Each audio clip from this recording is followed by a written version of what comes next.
BMS academy में आपका स्वागत है।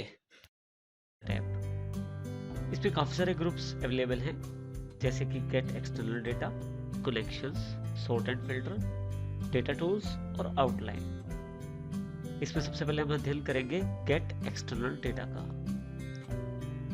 हम इस वक्त एक्सेल में काम कर रहे हैं, लेकिन इसके अतिरिक्त अगर हमें किसी दूसरे सॉफ्टवेयर से कुछ टेबल लेने हैं या जानकारी लेनी है तो वो भी हम ले सकते हैं गेट एक्सटर्नल डेटा ग्रुप की सहायता से।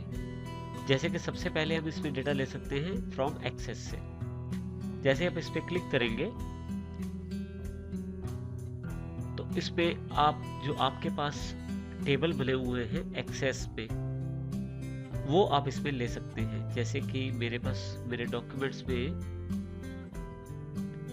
एक टेबल बना हुआ है जो कि डेटाबेस 1 के अंदर है। जैसे ही मैं इसको डेटाबेस 1 को क्लिक करके ओपन करता हूँ तो देखिए जो एक्सेस के अंदर जो ऑप्शन थे वो इसके साथ मिलके कुछ जानकारी मेरे से मांगेंगे, जैसे मुझे क्या इंपोर्ट करना है, जैसे कि टेबल, कोई रिपोर्ट पाइवट टेबल वाली या पाइवट चार्ट है या पाइवट टेबल रिपोर्ट है, वो चीज़ें, और कहाँ इसे मुझे इंपोर्ट करना है ये भी जानकारी दे सकता हूँ। इसके अतिरिक्त से नई वर्कशीट पे भी लेके आ सकता हूँ, लेकिन अभी मैं एग्जिस्टिंग वर्कशीट पे ही ओके कर देता हूँ इसे।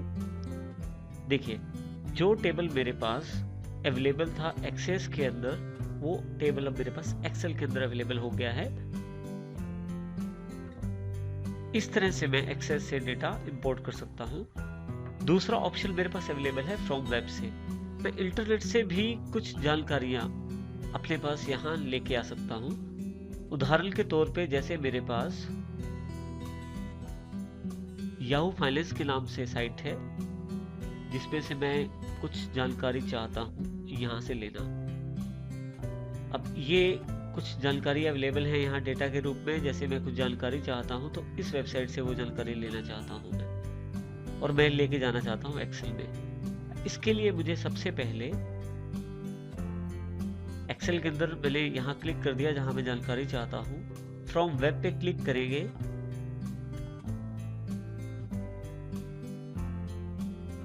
जैसे ही आप फ्रॉम वेब पे क्लिक करेंगे ये इन्फॉर्मेशन आपके पास एक छोटा सा बॉक्स आ जाएगा जिसमें वेब क्वेरी के नाम से एक बॉक्स है, लीव वेब क्वेरी के नाम से। अब आप जिस वेबसाइट से डेटा चाहते हैं, जैसे मैं याहू फाइनेंस से चाहता था, उसका पाथ कॉपी कर लीजिए एड्रेस बार पे क्लिक करके उसकी। अब आप एक्सेल में आइए, जो बॉक्स आपने खोला था फ्रॉम वेब से उस पे ये पाथ या वो एड्रेस पेस्ट कर दीजिए और एंटर प्रेस कर दीजिए। जैसे ही आप उसको कॉपी कर देते हैं तो देखिए आपके पास वो पेज यहाँ खुल जाएगा आपके बॉक्स में। अब यहाँ पे ये जो तीर का निशान है ये उन टेबल से उस डेटा को रिप्रेजेंट कर रहा है जिसको आप कॉपी करना चाहते हैं। जैसे मुझे ये टेबल कॉपी करना है, मैं इस पर क्लिक करूंगा। इसके अतिरिक्त आप जिसको भी चाहते हैं कॉपी करना उसको आप क्लिक करके ऑन कर सकते हैं। मैंने सिर्फ इसको क्लिक किया है और इसको इंपोर्ट कर लेता हूँ। ये मेरे से फिर से वो एड्रेस मांग रहा है जो कि पहले ही मैंने क्लिक कर दिया था। जैसे ही मैं ओके करता हूँ ये जानकारी इंटरनेट से उस याहू फाइनेंस वेबसाइट से लाकर मेरे एक्सेल के शीट में रख देगा। देखिए मेरे पास जानकारी उपलब्ध हो गई है। इस तरह से मैं जो जानकारियां चाहता हूं वो यहाँ पे लाकर रख सकता हूं वेब से भी। इसके अतिरिक्त हमारे पास एक ऑप्शन और है फ्रॉम टेक्स्ट। अगर आप इस पे क्लिक करें तो टेक्स्ट फाइलें यानी कि जैसे नोटपैड की फाइलें होती हैं उनका प्रयोग भी मैं कर सकता हूं। जैसे मेरे पास डेटा की फाइल है, जैसे ही इसे इंपोर्ट करूंगा ये मेरे से जानकारी मांग रहा है कि ये किस प्रकार का डेटा है और कैसे चाहिए आपको।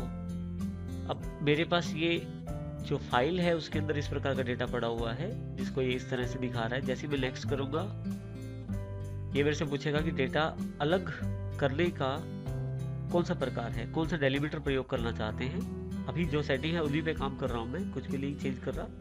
नेक्स्ट, लास्ट में मैं इसको किस प्रकार के कॉलम के डेटा फॉर्मेट चाहिए वो भी आप जानकारी दे सकते हैं कि जर्नल है, टेक्स्ट है, डेट है, या आप नहीं चाहते उसे तो वो भी आप ले सकते हैं डू नॉट इंपोर्ट कॉलम से। जैसे ही मैं इसे फिनिश करता हूँ फिर से मेरे से जानकारी मांग रहा है कि डेटा आपको कहाँ चाहिए। जहाँ मैंने क्लिक किया था वहाँ ये डेटा अवेलेबल हो जाएगा। आप चाहें तो दूसरी जगह क्लिक करके बदल भी सकते हैं इसका स्थान। जैसे ही आप ओके करते हैं तो अब मेरे पास जो जानकारी टेक्स्ट फाइल में अवेलेबल थी वो मेरे पास यहाँ अवेलेबल हो गई है। इस प्रकार से आप इसका एक्सेस गेट एक्सटर्नल डेटा से आप डेटा दूसरे सॉफ्टवेयर से अपने एक्सेल में प्रयोग कर सकते हैं। इसके अतिरिक्त आपके पास अदर सोर्सेज अगर आपको एसक्यूएल सर्वर या एक्सएमएल डेटा फॉर्मेट चाहिए तो वो भी आप यहाँ से ले सकते हैं।